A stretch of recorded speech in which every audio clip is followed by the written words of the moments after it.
माया मोह मोहित किन्हा, ताते ज्ञान रतन हरि लिन्हा। जीवन ऐसो सपना जैसो, जीवन सपन समाना। शब्द गुरु उपदेश दिन्हो तय, छाड़ो परम निधाना। ज्योति देखी पतंग हुल से, पशु न पेखे आग। काल फांस नर मुग्ध न चेतो, कनक कामनी लाग। शेख सैयद कितेब निरखे, सुमृत शास्त्र विचार। सदगुरु के उपदेश बिनु तैं, जानी के जीव मार। कर विचार विकार परिहरे, तरण तारण सोए। कहहि कबीर भगवंत भजू नर, दुतिया और न कोय। सदगुरु कहते हैं, माया मोह मोहित किन्हा। जिन लोगों को माया ने मोह लिया, या जो लोग माया से मोहित हो गए, उनका ज्ञान रतन हर गया।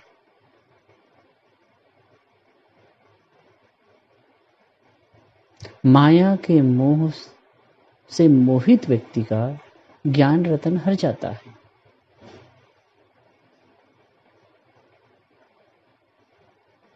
माया क्या है? धोखा, छलावा।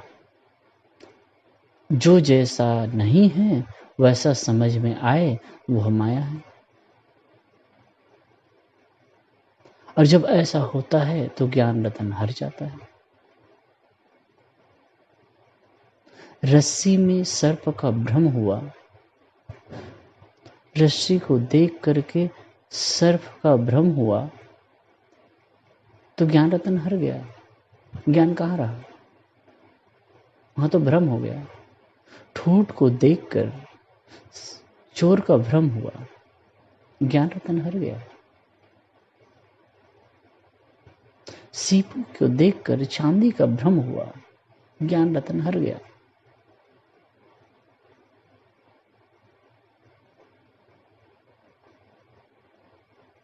अगर सही अर्थ में कहें तो माया मोहता ही तब है जब ज्ञान रतन हर जाता है। यहां साहिब कह रहे हैं, माया मोह मोहित किन्हा, ताते ज्ञान रतन हर लिया। माया के मोह ने मोहित कर लिया, इसीलिए ज्ञान रतन हर गया। अब माया है क्या चीज? मैंने कहा धोखा है, छलावा है।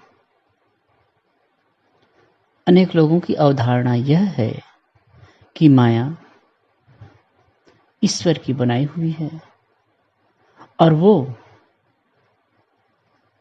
सब पर दौड़ा देता है। ईश्वर की माया सबको नचा रही है, ये बात सुनने में आती है। तो ईश्वर की माया सबको क्यों नचा रही है? क्यों ईश्वर की माया लोगों को परेशान कर रही है? ईश्वर क्या है? जोरावर है, मनमानी करता है।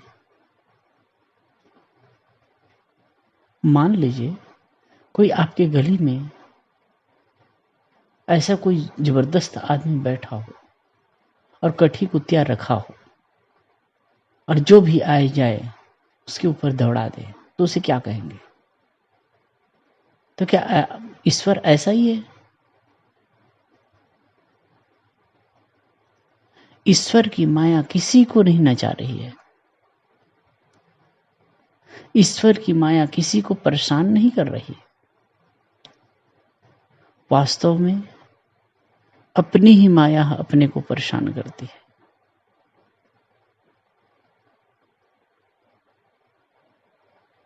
कोई आदमी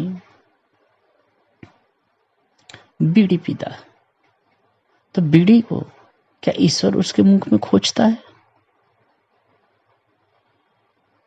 कोई शराब के आदी होता है, तो क्या शराब ईश्वर उनके मुंह में उड़लता है? मनुष्य जो कुछ करता है अपने होकर के करता है, और जब माया ही सब कुछ कर रही है, ईश्वर की बनाई माया ही सब कुछ कर रही है, तो आदमी अच्छा बुरा करता है, उसको लगता क्यों है? उसका जिम्मेदार वो कैसे हो सकता है? क्योंकि जो कुछ कर रहा है ईश्वर कर रहा है। यह तथ्य नहीं है। मनुष्य अपना सब कुछ करता है, आसक्तिवश, अज्ञानवश, अविद्यावश, मोहवश वो करता है।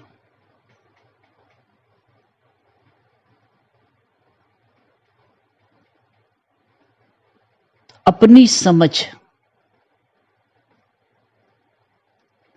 से जो आदमी करता है वही उसको फल देता है। तो माया है मन का मोह, मन की अविद्या, मन का अज्ञान, और इससे मनुष्य दुखी है। साहिब यहां कह रहे माया मोह मोहित किन्हा, माया के मोह ने मोहित कर लिया है, दिखावा छलावा ने मोहित कर लिया। श्री रामचंद्र जी के बारे में सुना जाता है, इतने ज्ञानी विद्वान समझदार, माया मृग को देख करके बोलो भागे। कहानी के अनुसार आप देखिए,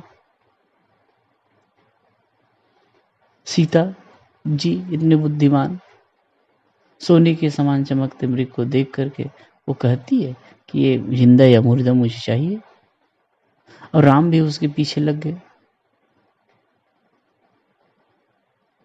यही तो माया है, इसलिए माया मृग ही कहा गया। माया मृग। फिर क्या हुआ? उसको देखकर इनका ज्ञान रतन हर गया।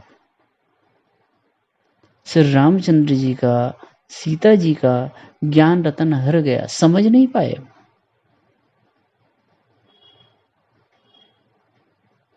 महाभारत में देखें,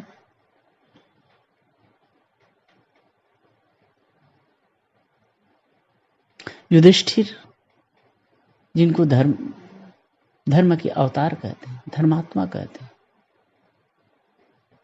धर्मज्ञ कहते हैं, वो जुआ की लत में पड़े, उनका ज्ञान रतन हर गया।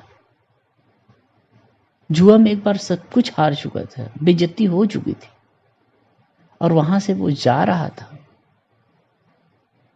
सभी भाई द्रौपदी के सहित जा रहे थे। फिर उनको बुलावा भेजा गया, फिर आकर के जुआ खेलते हैं।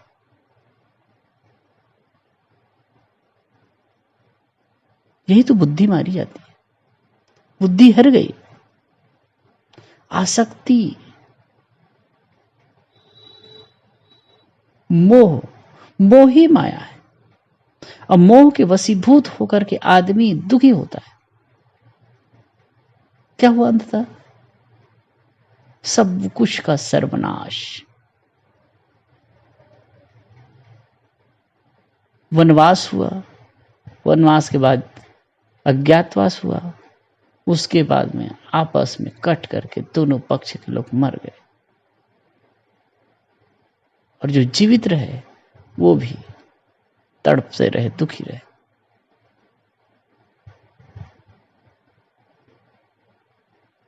रावण को सीता के प्रति मोह, परिणाम क्या हुआ? सर्वनाश। जो ज्ञानी गुणी हैं, कहीं मोह में पड़े तो उनका ज्ञान रत्न हर जाता है। ये तो बड़े बड़े लोगों की बात है, सबकी दशा यही। जो कोई व्यक्ति किसी के मोह में पड़ेगा उसका ज्ञान रतन हर जाएगा।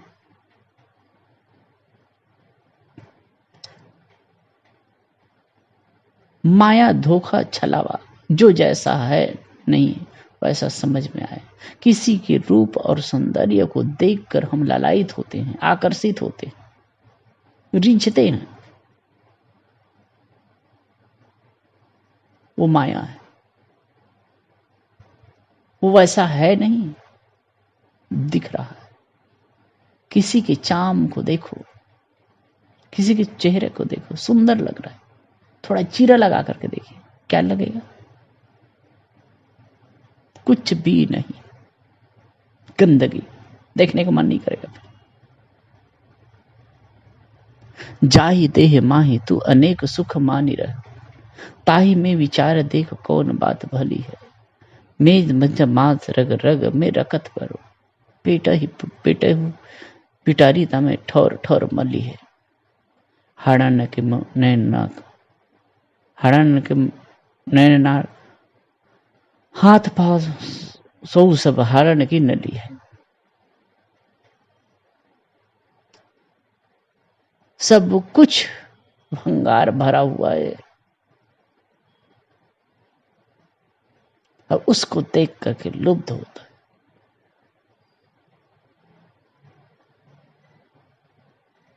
परेशान होता है, आकर्षित होता है, आसक्त होता है। क्यों? जैसा नहीं है, क्या है? जैसा नहीं है उसको वैसा समझना, यही अविद्या है, यही मोह है, यही माया है। माया मोह मोहित की ना, माया के मोह ने, माया आलंबन और मोह मन की आसक्ति। तो माया की आसक्ति ने मनुष्य की बुद्धि को भ्रमित कर दिया है। उसमें पढ़ करके आदमी का ज्ञान रतन हर जाता है।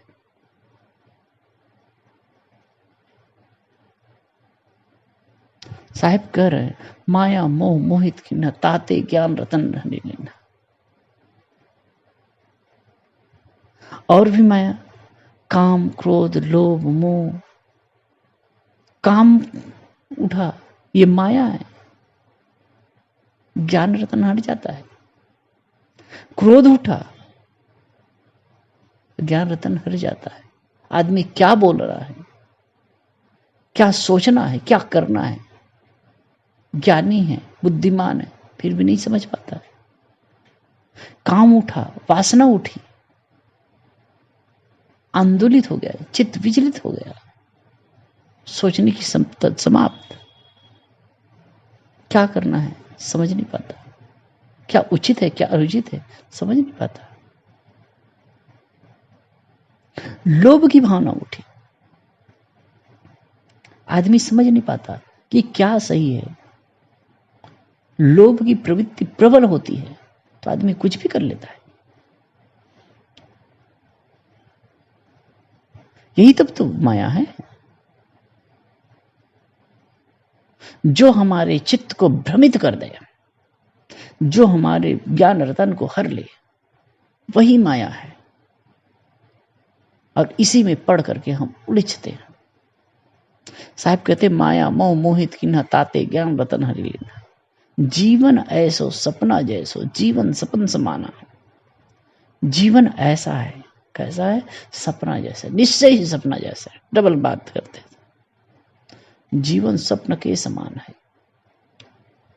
एक सपना है, हम रात में सोते हैं, देखते हैं, आंख खुलती है, सपना गायब। और एक सपना है जीवन का। आज जो कुछ है कल नहीं रह जाता है, सपना ही तो है। हम जब से जन्म में लिए, जिन लोगों के साथ खेले गए, जिन लोगों के साथ पले बढ़े, जिन लोगों के साथ पढ़े लिखे, वो सबके सब है, सपना नहीं हो गए। संसार धू धू करके हमारे नजरों के सामने गुजर रहा है, लेकिन हम समझ नहीं पाते। वहीं आसक्त, वहीं आसक्त, वहीं आसक्त। जीवन ऐसो सपना जैसो, जीवन सपन समाना। जीवन निश्चित ही सपना के समान है। एक राजा तीर्थ यात्रा के लिए गया अपनी रानी के साथ में। 4-6 महीना के बाद वो जब लौट करके आया तो राज्य के सरहद में ही विश्राम किया। वहीं वो स्वप्न क्या देखता है कि मैं बहुत बड़ा सम्राट हो गया हूं, मेरे पुत्र पौत्र हैं, बहुत सारे पुत्र हैं, सब कुछ है, ऐश्वर्य गहमा गहमी। वो स्वप्न देख रहा है। प्रातः का समय हो गया, सूचना मिली कि उनके जो राज्य है, रियल राज्य है, वहां पर भयंकर बाढ़ आई और उसमें तबाही मच गई। सब कुछ बह गया, कुछ बचा नहीं। रानी रोने लगी। उनके पुत्र परिवार जो थे सब कोई बह गए थे, रोने लगे। राजा देखा शांत बिल्कुल। रानी ने कहा कि तुम भी कैसे इंसान हो, हमारा सब कुछ बर्बाद हो गया, सब कुछ नष्ट हो गया, सब कुछ समाप्त हो गया, कुछ रहा नहीं, फिर भी तुमको रोना तक नहीं आता है। कितने कठोर और निष्ठुर हृदय के हो।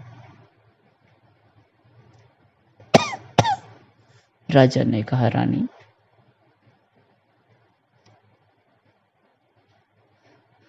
मैं इसके लिए रहूं कि उसके लिए रहूं। ये छोटे राज्य कुछ पुत्र परिवार के लिए रहूं कि बड़े राज्य और सैकड़ों पुत्र परिवार के लिए रहूं।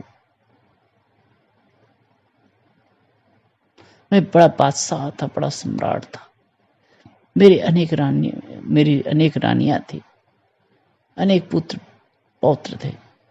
मैं उनके लिए दुखी हूं कि इनके लिए दुखी हूं? तो क्या ये कब था?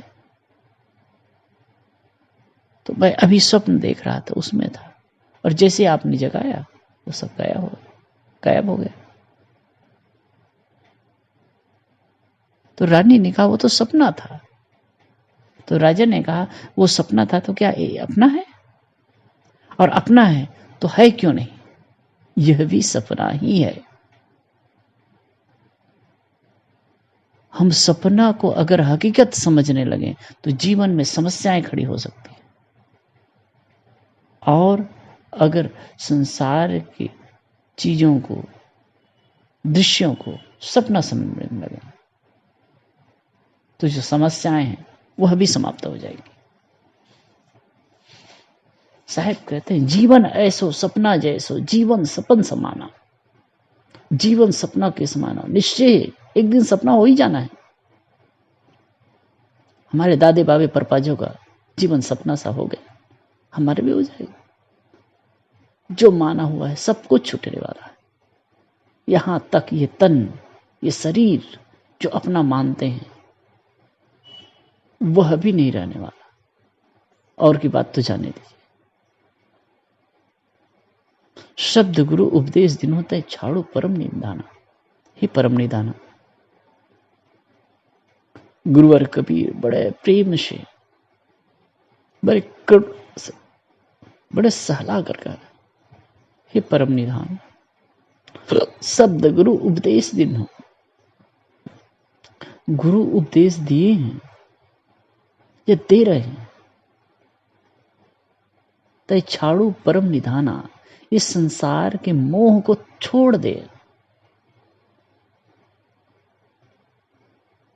प्रपंच के प्रति तुम्हारी जो आसक्ति है उसको छोड़ दे और आनंद कंद हो जा। अपने आप को ऊपर उठा दे। प्रपंचोपशमम शांतम शिवम अद्वैतम चतुर्थम मनन्ते सा आत्मा स विज्ञा। प्रपंच का उपशमन करने से शांतम शिवत्व, की घटनाएं घट सकती है, शांत हो सकते हैं, शिवत्व अद्वैत की स्थिति आ सकती है, शिव कल्याण। प्रपंच जब तक है आप कल्याणमय नहीं हो सकते, प्रपंच जब तक है आप शांतमय नहीं हो सकते, प्रपंच जब तक है आप अद्वैत स्थिति का अनुभव नहीं कर सकते। ये तभी हो सकता है जब आप अपने आप को प्रपंचों से अलग कर पाएंगे। संत गुरुजन यही उपदेश कर रहे हैं, अब प्रपंचों को छोड़ो। हाँ, जीवन है, जीवन व्यवहार, जब तक शरीर है, जब तक शरीर में हम हैं तब तक व्यवहार करना पड़ेगा, लेकिन बहुत ज्यादा प्रपंच में फंसना नहीं है, अपने आप को उलझाना नहीं है, सहज व्यवहार करना है। जैसे आप ट्रेन में चलते हैं, आप कहीं जाते हैं तो बिल्कुल अपने को बचा कर रखते हैं, ऐसे ही बचा करके ही व्यवहार करना है, कहीं उलझते नहीं हैं, वहीं में तल्लीन नहीं होते हैं, उनमें तल्लीन नहीं होते। ऐसा आपको जीवन, हमारा जीवन होना चाहिए।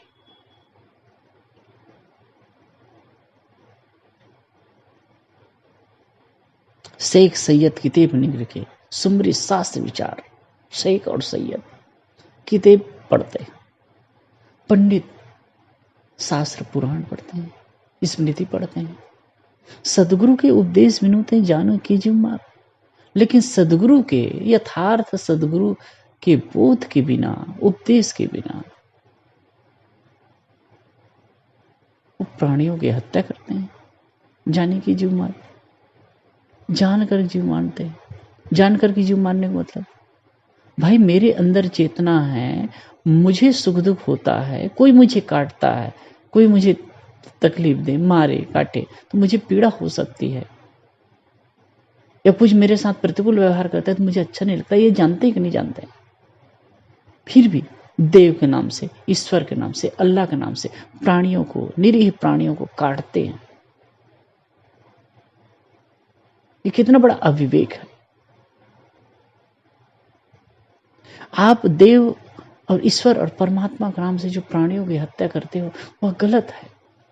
अगर देव और ईश्वर को चढ़ाना है, समर्पित करना है, तो अपने अहंकार को समर्पित करो ना, अपने दोष को, अपने बुराइयों को समर्पित करो।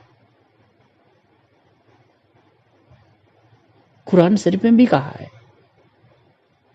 कि खुदा तक खून और गोश्त नहीं पहुंचते, तुम्हारी परहेजगारी पहुंचती है। तो यह काम करना चाहिए, परहेजगारी से रहिए। और वह इंसान जो दूसरों को के दुख दर्द को नहीं समझ सकता, वो इंसान कैसा? हमको इस सत्यता को समझना चाहिए। सदगुरु के उपदेश बिना तो जानता है, समझता है, फिर भी प्राणियों को मारता है। यथार्थ सदगुरु के बोध प्राप्त करके, क्योंकि जैसे मुझे सुख दुख होता है अन्य प्राणियों को भी होता है। और कबीर साहब ने तो कहा है, जीव घात मत कीजिए, बहुर लेत वह कान, हत्या कबहुन छूटे, चाहे कोटि हीरा दे दो। इस तथ्य को समझना चाहिए।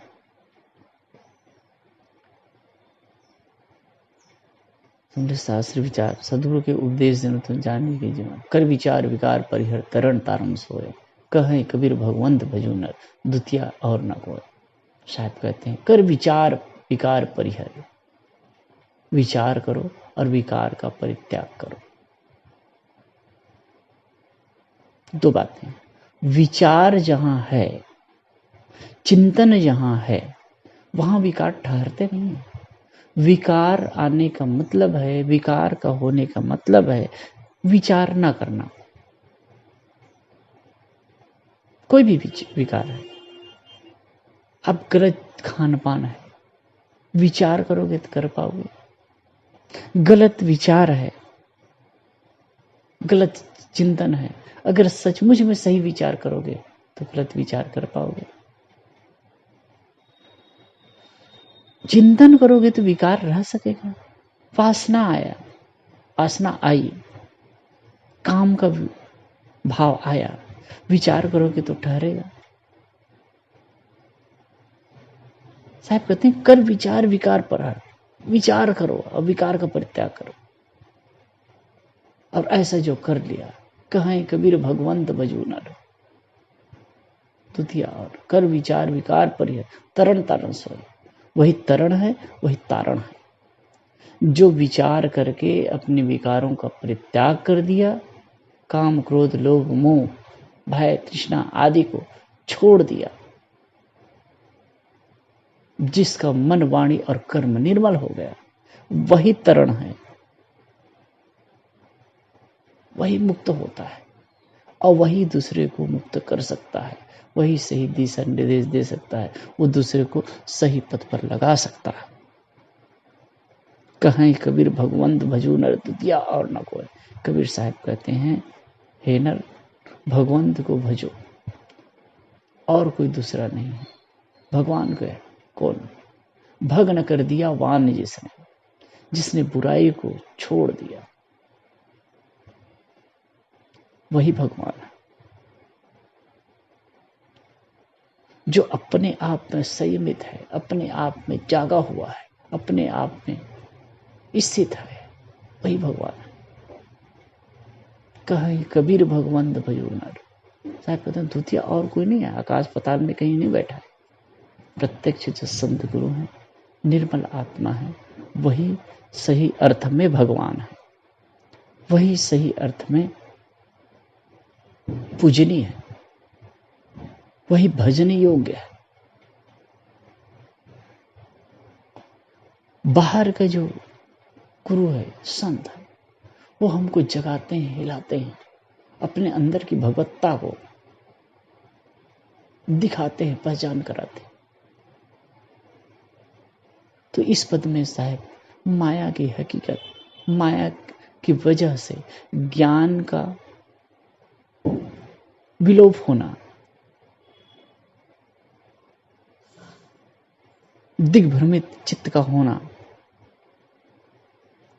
इसका सुंदर चित्रण करते हैं। हम सबको चाहिए कि हम माया की वास्तविकता को समझें। माया किसी ईश्वर ने, किसी शैतान ने नहीं डाली है, ये हमारी बनाई हुई माया है। वैसे देखा जाए तो मन की आसक्ति, मन का मोह ही माया है। और दूसरे अर्थ में ये होगा कि जहाँ हमारा मन आसक्त होता है, जहाँ हमारा मन खींचता है जिन प्राणी और पदार्थों में, वो माया है और वो धोखा है, छलावा है। और उन्हीं के चक्कर में पड़ करके हम उलझते हैं और दुखी होते हैं। तो साहब इसमें संकेत करते हैं कि आप अपने जीवन की वास्तविकता को समझो। ये जीवन सपना के समान है और इस स्वप्न समान जिंदगी में और संसार में पढ़ करके आसक्त मत हो, दुखी मत हो, इसकी वास्तविकता को समझो।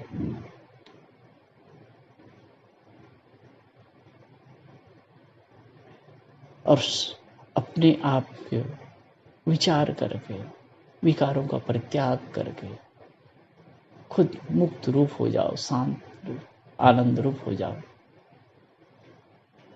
और तुम्हारे लिए कोई भगवत्ता नहीं है, कोई भगवान नहीं। वही भगवान है जो अपने जीवन को निर्मल कर लिए, मन को निर्मल कर लिए। ऐसे महापुरुष ही भगवान है। और ऐसे का भजन करो और ऐसे के सानिध्य में रह करके तुम भी कृतार्थ हो सकते हो। साहेब